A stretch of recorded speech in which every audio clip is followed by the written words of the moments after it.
Il était une fois une charmante jeune fille qui s'appelait Cendrillon. Tous les animaux l'aimaient, surtout deux souris prénommées Gus et Jacques. Ils étaient prêts à faire n'importe quoi pour elle. Cendrillon vivait avec sa belle-mère et ses deux demi-sœurs, Anastasia et Javotte.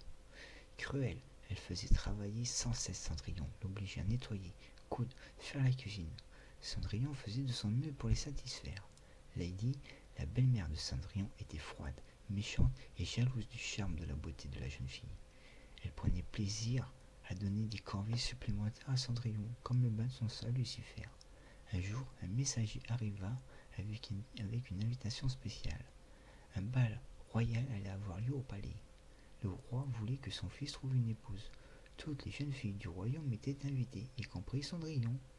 Cendrillon se réjouit à l'idée d'aller au bal. Dans le grenier, elle trouva une robe qui appartenait à sa mère. Elle était un peu démodée, mais Cendrillon pouvait en faire une robe magnifique. Lady ne voulait pas que Cendrillon aille au bal. Elle souhaitait que le prince rencontre Anastasia et Javotte. Peut-être épousera-t-il l'une d'entre elles. Lady donna à Cendrillon une montagne de corvées. Il lui faudrait toute la nuit pour tout terminer. Pendant que Cendrillon travaillait, les souris et les oiseaux retouchèrent sa robe. Ils ajoutèrent des rubans et des perles que les deux demi-sœurs avaient jetées. Ensemble, les animaux transformèrent un simple vêtement en une robe somptueuse. Cendrillon fut folle de joie en voyant la robe. Elle pouvait maintenant se rendre au bal. Oh, merci beaucoup, dit-elle à Gus et à Jacques et aux oiseaux.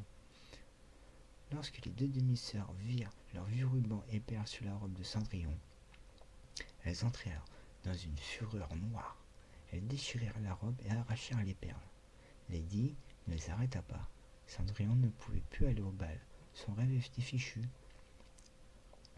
Cendrillon partit en courant dans le jardin pour pleurer. Soudain, sa marraine la fée apparut. D'un coup de baguette magique, elle transforma une citrouille en un carrosse élégant. Cendrillon pouvait maintenant aller au bal, mais sa robe était encore en lambeaux. Bibi oui, bobo, dit sa marraine la fée en achetant sa baguette. Cendrillon était maintenant vêtu d'une magnifique robe et de belles pantoufles en verre. Mais sa marraine la fée la mise en garde. Au dernier coup de minuit, le charme sera rompu. Au bal, le prince charmant ne quitta plus Cendrillon des yeux.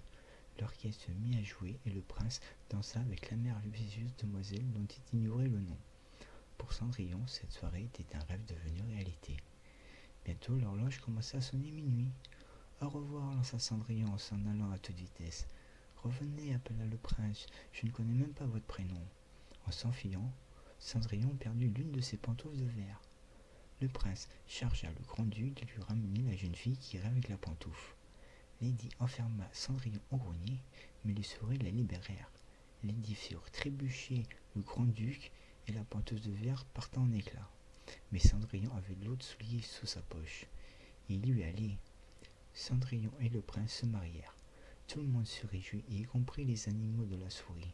Cendrillon qui portèrent leurs plus beaux vêtements pour le mariage.